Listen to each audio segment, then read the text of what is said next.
آج جس موضوع پر میں مختصر سی گفتگو کرنا چاہ رہا ہوں،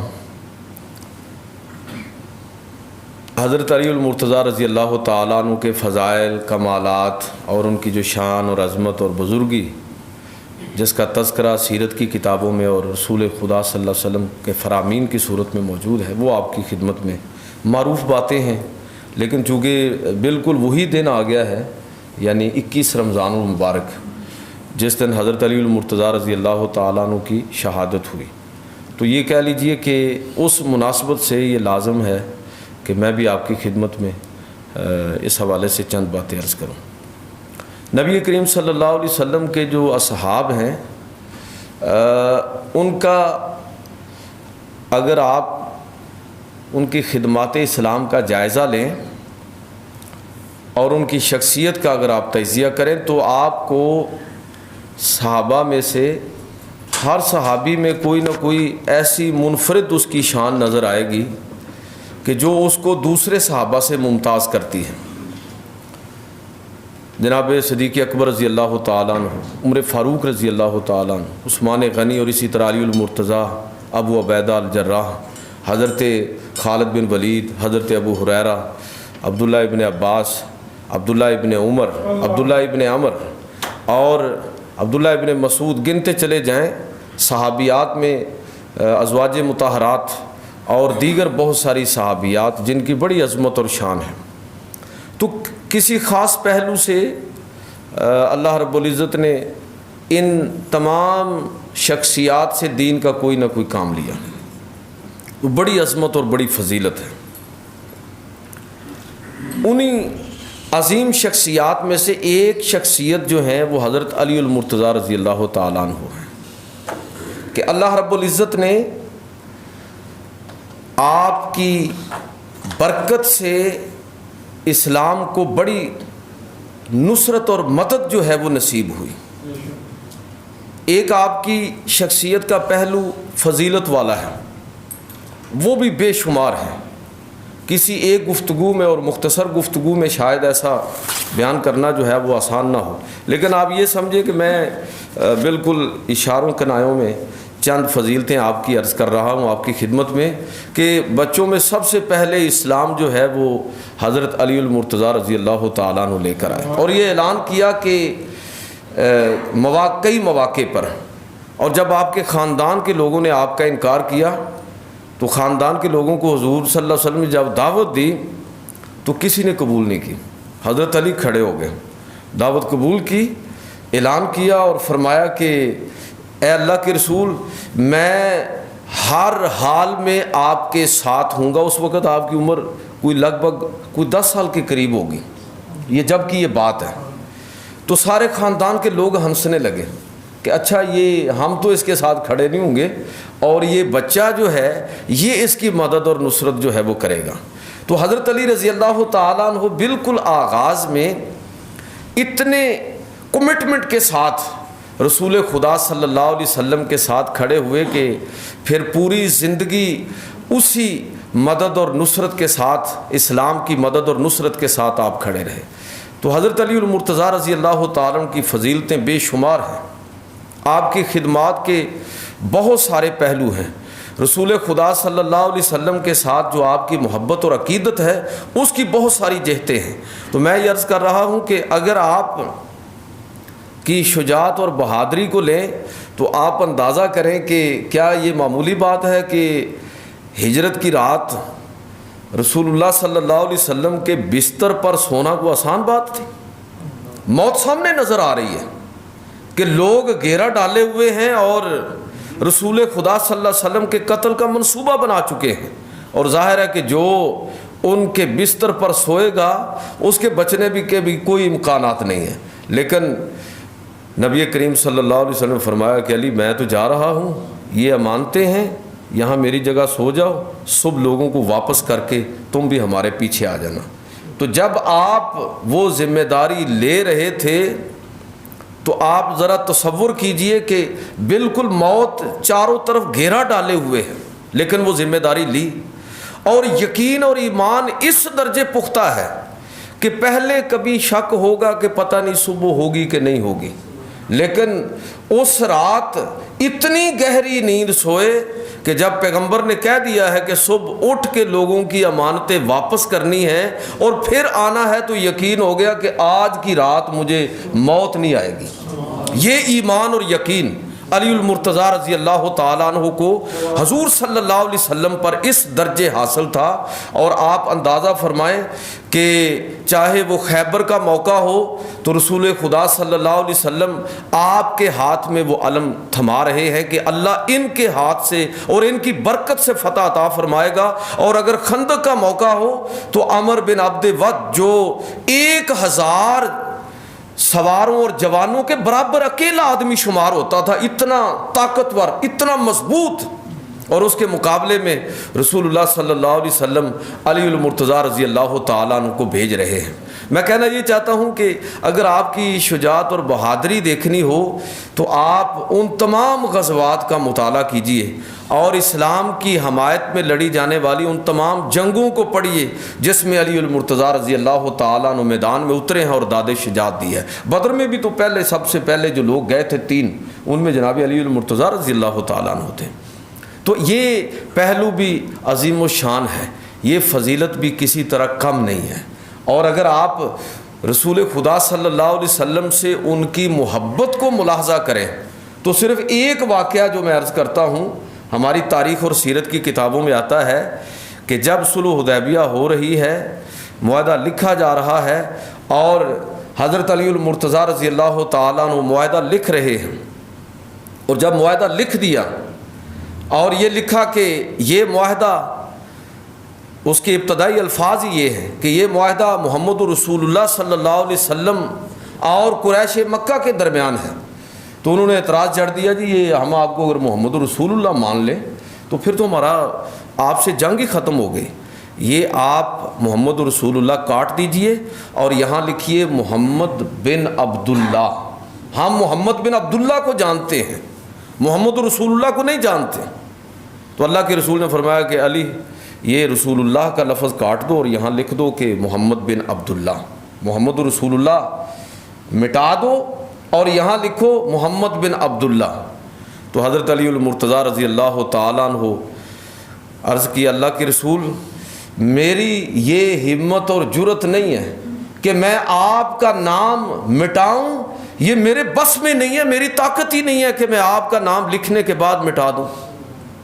اس درجے حضور صلی اللہ علیہ وسلم کی محبت کے اندر مغلوب ہیں کہ رسول اللہ صلی اللہ علیہ وسلم کا نام کاٹنے کے لیے، ختم کرنے کے لیے تیار نہیں ہے۔ حضور صلی اللہ علیہ وسلم فرمایا اچھا مجھے بتاؤ کہاں سے کہاں تک آپ نے خود اپنے ہاتھ سے وہ کھرچ دیا۔ کہنے کا مطلب یہ ہے کہ اس درجے محبت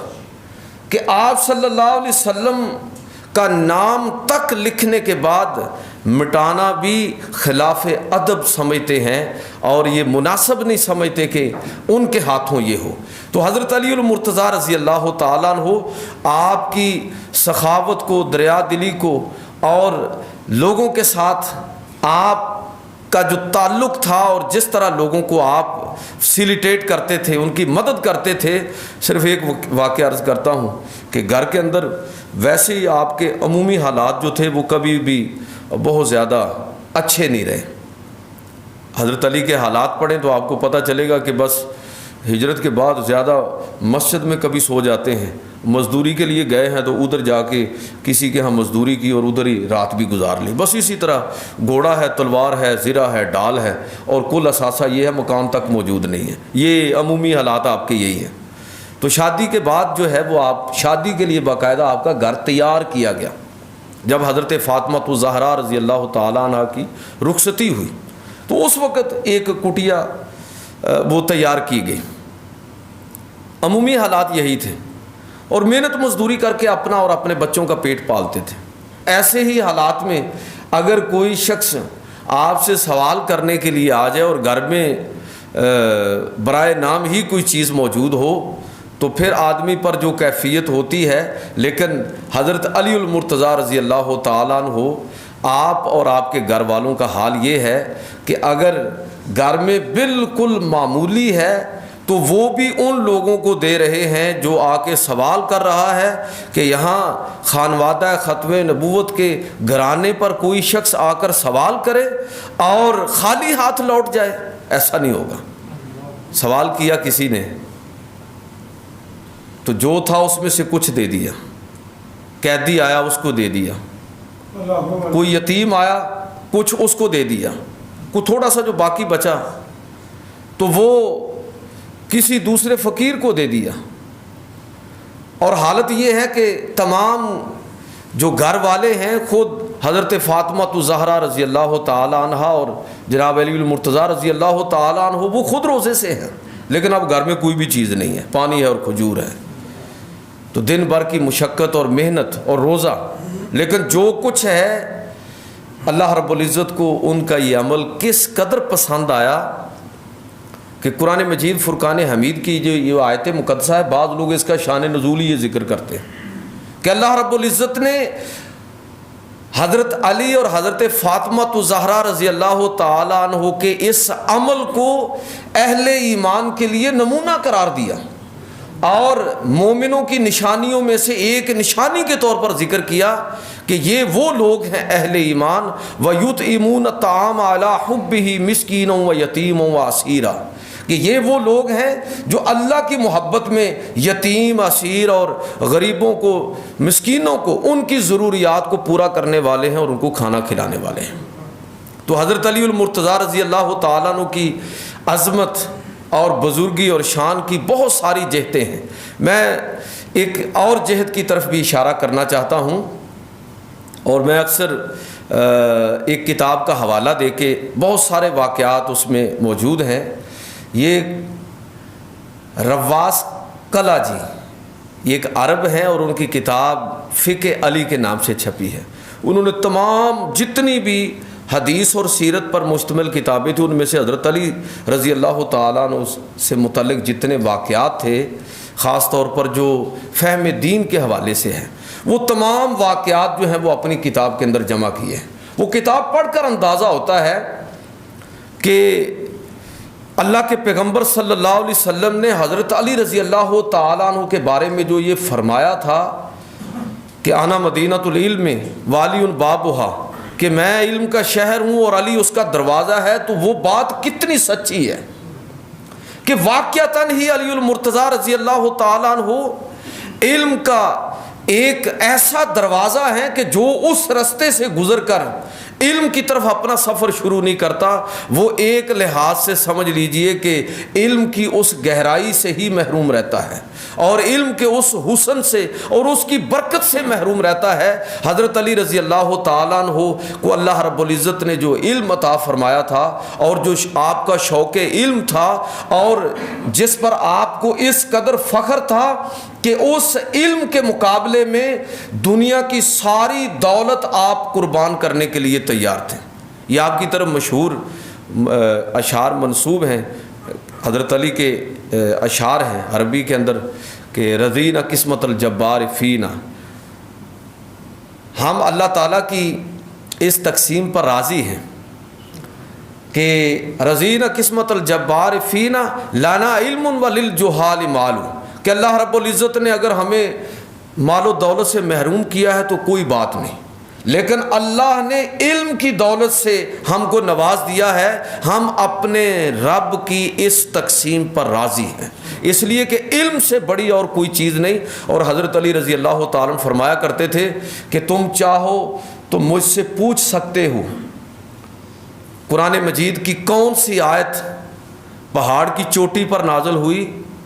کون سی وادیوں کے اندر نازل ہوئی, کون سی آیت رات کے اندھیروں کے اندر اور کون سی آیت دن کے اجالوں کے اندر نازل ہوئی. تم اگر چاہو تو قرآن مجید کی ہر آیت کے بارے میں مجھ سے سوال کر سکتے ہو.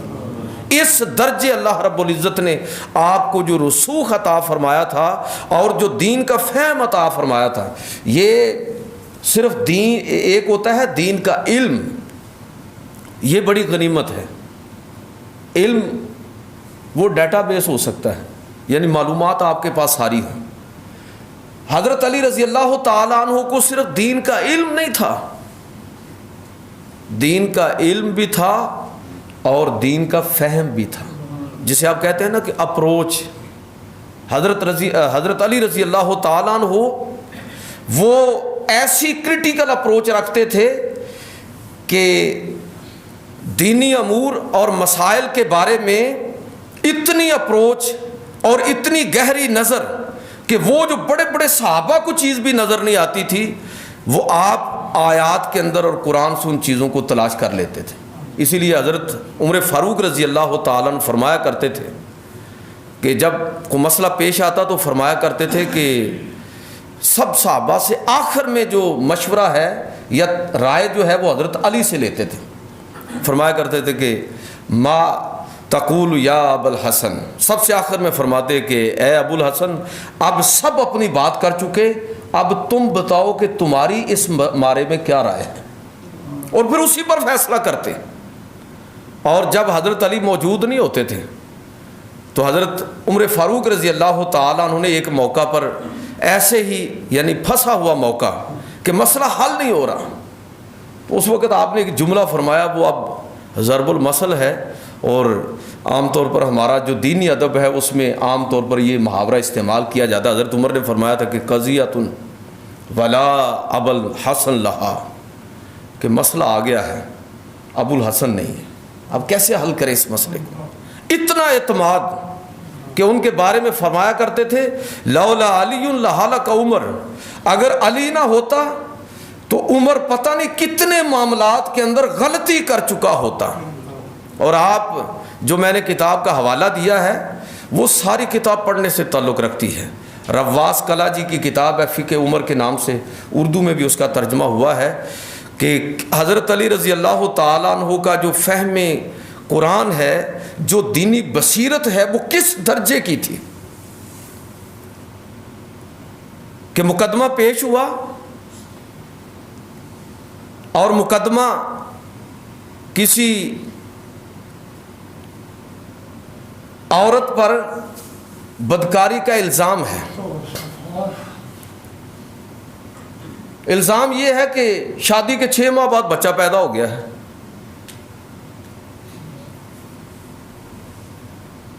قاضی نے فیصلہ کر دیا، حضرت علی موجود نہیں تھے، کہ یہ تو بدکاری کا نتیجہ ہے، رجم کر دیا جائے، سزا ہو گئے۔ اس خاتون کی بہن بھاگتی ہوئی حضرت علی رضی اللہ تعالیٰ کو تلاش کیا، کسی طرح پہنچی اور کہا کہ یہ مسئلہ ہے، میں اپنی بہن کو جانتی ہوں، اس نے ایسا کچھ نہیں کیا،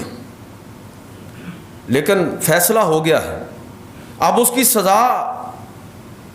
ٹلنے والی نہیں ہے، سزا نافذ ہوگی،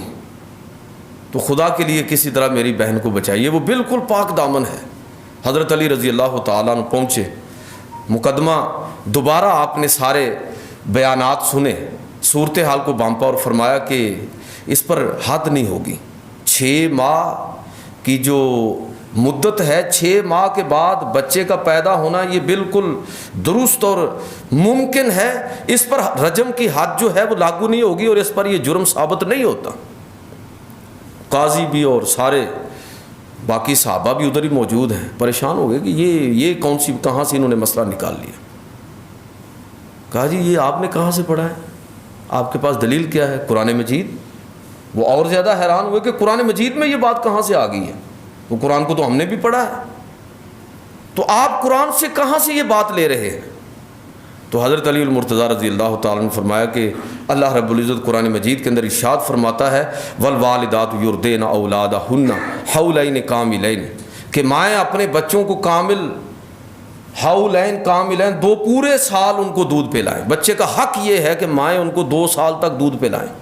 مدت رضاعت 2 سال ہے، اور 2 سال 24 مہینے۔ اور دوسری جگہ اللہ رب العزت فرماتا ہے وَحَمْلُهُ وَفِصَالُهُ 30 شہرا، کہ اس کے بچے کے ماں کے پیٹ کے اندر رہنے اور اس کی مدت رضاعت 30 شہرا 30 مہینے ہے، 12 اور اس کے اندر مزید کتنے ایڈ کریں گے آپ؟ 6، 30 مہینے۔ تو حضرت علی رضی اللہ تعالیٰ نے فرمایا کہ اس کا مطلب یہ ہوا کہ حمل کی کم از کم مدت قرآن مجید کے مطابق 6 ماہ ممکن ہے، لہٰذا یہ عورت گناہ گار نہیں ہے، اور آپ اس پر کوئی اس دلیل پر ششدر رہ گئے کہ ایک ایسی چیز کہ جس کی طرف کسی کی نظر نہیں ہے، اور آپ جانتے ہیں کہ آج آپ کی میڈیکل سائنس نے اس بات کو اپروو کر دیا ہے کہ واقعتاً ہی 6 ماہ کا بچہ بھی، ہمارے ہاں ایک محاورہ بولا جاتا ہے ستمایا، تو 6 ماہ کا بچہ، 7 ماہ کا بچہ، 8 ماہ کا بچہ، 9 ماہ کا بچہ، اس سے کوئی خاص کیس میں اس سے زیادہ مدت کا بچہ بھی ہو سکتا ہے، اور یہ ممکن ہے، لیکن کم از کم جو حمل کی مدت ہے، حضرت علی المرتضیٰ رضی اللہ تعالیٰ عنہ نے قرآن مجید سے استدلال کیا کہ یہ کم از کم قرآن سے ثابت ہے۔ اور اس سے بھی زیادہ ایک دلچسپ واقعہ جو ہے، جس کا میں پہلے بھی کسی موقع پر ذکر کر چکا ہوں، کہ ایسا ہی ایک مسئلہ کہ 2 خواتین، دونوں کے ہاں بچے کی پیدائش ہوئی، ایک کو اللہ نے بیٹی دی، دوسرے کو بیٹا دیا، اب دونوں کو لالچ جو ہے وہ بیٹے کا ہے، تو ہر ایک کوئی اور موجود نہیں ہے، نہ کوئی دائی ہے، نہ کوئی گواہ ہے، نہ کوئی اور آدمی موجود ہے، ایک ہی گھر میں دونوں کے ہاں بچہ پیدا ہو گیا، ایک کو بیٹی دوسرے کو بیٹا، دونوں نے دعویٰ کر دیا بیٹا میرا ہے، وہ کہتی ہے بیٹا میرا ہے۔ تو عجیب و غریب قسم کی صورتحال، اور مقدمہ جب عدالت میں پیش ہوا تو اب سارے ہی حیران ہیں کہ کیا کیا جائے، کسی کے پاس اس کا کوئی حل نہیں۔ حضرت علی کو ڈھونڈا کہ اب آپ ہی بتائیے کہ اس مسئلے کا حل کیا ہوگا، تو آپ نے فرمایا کہ اس کا حل ہے، فرمایا کہ ایک دائی کو بلاؤ، اور اس کو کہا کہ جاؤ اور برتن میں ایک جتنا دونوں کا دودھ جو ہے چھاتیوں سے لے لو، اور بعد میں دونوں کا وزن کیا، تو ایک کا دودھ جو تھا وہ وزنی تھا اور دوسرے کا ہلکا تھا۔ فرمایا کہ یہ کس کا ہے؟ بتایا گیا کہ یہ فلاں عورت کا ہے۔ فرمایا کہ یہ بچہ اس کا ہے اور بچی جو ہے یہ دوسری کی ہے۔ اب حیران سارے کہ یہ مسئلہ جو حل نہیں ہو رہا، کہ قسمیں بھی دونوں اٹھانے کے لیے تیار ہیں، گواہ بھی کسی کے پاس موجود نہیں ہے، اور مسئلہ حل کرنے کی کوئی صورت بھی نہیں ہے، لیکن جناب علی المرتضیٰ رضی اللہ تعالیٰ عنہ نے کہا جی مسئلہ ہم مان لیا، ہم تسلیم کرتے ہیں کہ آپ نے ٹھیک ہی کیا ہوگا، لیکن اس کی دلیل کیا ہے، بنیاد کیا ہے، اس کی، اس فیصلے کی بنیاد کیا ہے؟ تو حضرت علی رضی اللہ تعالیٰ عنہ فرمانے لگے کہ مجھے یہ بات سمجھ آئی کہ جس رب نے ہمیں حکم دیا ہے کہ بچے کے 2 حصے ہیں اور بچی کا 1 حصہ ہے، للذکر مثل حظ الانثیین، تو میرے ذہن میں یہ بات آئی کہ جس رب نے ہمیں یہ حکم دیا ہے اس نے بچے اور بچی کی خوراک میں بھی یہ فرق رکھا ہوگا۔ چنانچہ میں نے قرآن مجید پر تدبر کرنے کے بعد اس مسئلے کو حل کیا ہے، اور واقعتاً ہی یہ جب مسئلہ حل ہو گیا تو دونوں خواتین نے اعتراف کر لیا کہ واقعی بچہ اسی کا تھا اور بچی واقعتاً ہی اس کی تھی، دونوں نے اس چیز کا اعتراف کیا۔ کہنا میں یہ چاہتا ہوں کہ حضرت علی رضی اللہ تعالیٰ عنہ کو اللہ تعالیٰ نے جو علم کا ملکہ اور دین کی جو فراست عطا فرمائی تھی، قرآن مجید فرقان حمید پر جو تدبر کا ملکہ عطا فرمایا تھا، وہ ان کو دیگر صحابہ سے بہت ممتاز کرتا ہے۔ آخری بات کر کے ختم کرتا ہوں، بہت ساری جہتیں ہیں آپ کے جو تعلقات اہل بیت کے باقی لوگوں کے ساتھ تھے، صحابہ کے ساتھ تھے، خلفائے راشدین کے ساتھ تھے، یہ ساری جہتیں اس پر بات ہو سکتی ہے، اور خلافت راشدہ میں جو آپ کا رول ہے اس پر بات ہو سکتی ہے، لیکن میں آخری بات کر کے ختم کرنا چاہتا ہوں کہ جب آپ کو خنجر لگا اور حالات نظر آنے لگے کہ پتہ نہیں آپ بچیں گے کہ نہیں، تو قانون کا احترام کس درجے ہے، یہ آپ کے سوال کا ذرا جواب میں دینے لگا کہ قانون کا احترام کس درجے میں ہے۔ بھائی ریاست نے قانون بنایا نا لوگوں کی فلاح کے لیے، اگر ہم اس طرح بات کرنا شروع کر دیں نا تو پھر ہمیں اشارے پر رکنا نہیں چاہیے، اس لیے کہ کہاں قرآن پاک میں لکھا ہے کہ جب اشارہ سرخ ہو جائے تو تم رکو، کوئی نہیں لکھا ہوا، نہ اللہ کے رسول نے یہ حکم دیا ہے، پھر بھی ہم اس کی پابندی کرتے ہیں۔ ایمبولنس کو راستہ دینے کا کوئی حکم قرآن و سنت کے اندر نہیں آیا، لیکن ہم اس کو پھر بھی فالو کرتے ہیں، فائر بریگیڈ کے لیے رستہ چھوڑ دیتے ہیں۔ ہنگامی حالات کے اندر مسائل کا رخ بدل جاتا ہے، اس میں وہ گنجائش ہوتی ہے۔ عام حالات میں اگر کوئی آدمی اشارہ توڑے گا تو اس کے خلاف ایکشن ہوگا، قانون حرکت کے اندر آئے گا، لیکن مخصوص حالات کے اندر ان سب کے لیے یہ گنجائش پیدا ہو جاتی ہے۔ قانون کا احترام ہی اصل ایک ذمہ دار شہری ہونے کے ناطے یہ ہمارے ذمے ہے۔ حضرت علی رضی اللہ تعالیٰ عنہ کو دیکھیے، خنجر لگ گیا اور ظاہر ہے کہ مجرم بھی پکڑا گیا، ادھر ہی پکڑا گیا ابن ملجم، اور قریب تھا کہ لوگ اس کی تکہ بوٹی کر کے رکھ دیتے۔ تو حضرت علی المرتضیٰ رضی اللہ تعالیٰ نے فرمایا اپنے بیٹے حسن کو کہ بیٹا اس کو کچھ نہیں کہنا، اس لیے کہ قانون یہ ہے کہ جب تک میں زندہ ہوں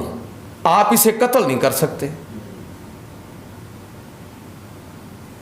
لہذا جب تک میں موجود ہوں تم اس کو قتل نہیں کرو گے، قانون کو اپنے ہاتھ میں نہیں لو گے، اور اگر میں زندہ نہ رہا تو پھر قانونی طور پر تمہارا حق ہے کہ چاہے اس کو قصاص لو اس سے اور چاہے تو اس کو معاف کرو، لیکن اس سے پہلے تمہارے ذمہ لازم ہے کہ تم قانون کا احترام کرو۔ تو ریاستی سطح پر جو قوانین بنتے ہیں، چاہے وہ کرونا وائرس کے حوالے سے ہو یا باقی ہوں، ان کو فالو کرنا بھی یہ قرآن و سنت کے خلاف نہیں ہے۔ میں بڑے دکھ کے ساتھ یہ بات کہہ رہا ہوں، کسی کی مخالفت آپ مسجد کا نام نہ بھی لیں تو بہت اچھا ہے، ضرورت نہیں ہے مسجد، کوئی بھی مسجد ہو، ساری مسجدیں ہماری ہیں، سب مسجدیں ہماری ہیں، کسی بھی مسجد کا مسئلہ ہو، کسی بھی جگہ کا مسئلہ ہو، ہمیں یہ بات ذہن میں رکھنی چاہیے کہ ہم قرآن و سنت کے پابند ہیں، اور قرآن و سنت کے اندر ہی اللہ رب العزت نے ہمیں یہ حکم دیا ہے کہ یا ایھا الذین آمنوا اطیعوا اللہ واطیعوا الرسول واولی الامر منکم، خدا اور رسول کی اطاعت کرو اور اپنے حکمرانوں کی بھی اطاعت کرو۔ اس وقت تک ہم پر حکمرانوں کی اطاعت لازم ہے جب تک کوئی وہ ایسا قانون بنائے جو لوگوں کے فائدے میں ہو، لوگوں کی بہتری میں ہو، تو اس کی پابندی کریں گے، اور اگر کوئی قرآن و سنت کو چیلنج کرنے والا ہو اور جس میں انسانیت کی تباہی ہو، اس کی پابندی ہمارے اوپر لازم نہیں ہے۔ اب اس قانون کے اندر اور اس پابندی کے اندر بھائی انسانوں کا بھلا ہے، کیوں نہ ہم اس کو ثواب سمجھ کے کریں۔ آپ جو یہ فاصلے پر بیٹھے ہیں تو اس اعتماد کے ساتھ بیٹھیے اور اس یقین کے ساتھ بیٹھیے کہ آپ یہ فاصلہ برقرار رکھ کے گویا کہ خدا اور رسول کے حکم پر ہی عمل کر رہے ہیں۔ اللہ تعالیٰ مجھے اور آپ کو عمل کی توفیق عطا فرمائے۔